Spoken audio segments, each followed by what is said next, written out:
bags where horror lies. Hey, what's going on, Bloody Bags? Andrew here.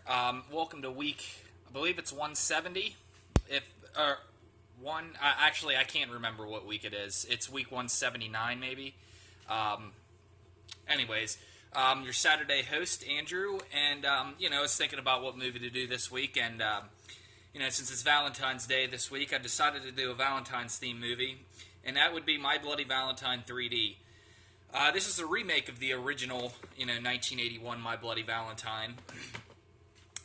It's 2009 came out, and basically the plot is very similar to the first one. Harry Warden breaks out after he's in the hospital. Time is the only difference here. Basically, it was a year after he broke out in the original. This is only a couple weeks, it makes it seem like.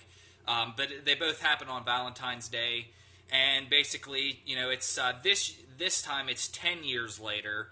In the original, it's 20 years later, where TJ in the original is named Tom now, and I mean that's probably what his name was in the original, anyways.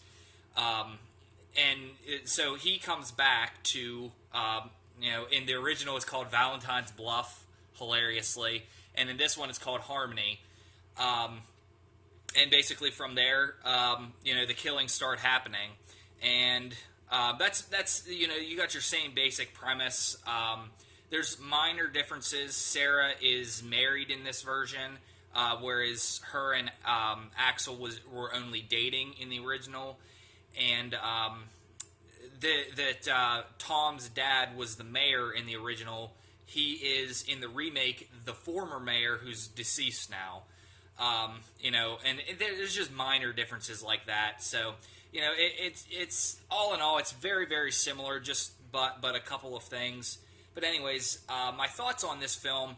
I actually watched this version before I watched the original. A few years before I watched the original, actually. And I've always loved this version. I really think it's good. I'm a little biased because I'm originally from Pennsylvania, and this was shot in Katanning, Pennsylvania, and all around like the Pittsburgh-esque area. It's got a lot of the diner and everything. And a couple years ago during spring break, me and my brother actually went to all the locations, ate at the diner and everything like that. So all of this, all of it feels familiar to me. And Pennsylvania used to be a big like coal mining town and everything. So, or in steel, obviously, Steelers. So that used to be pretty big. So all that it has that feel. So I can't help but like this movie.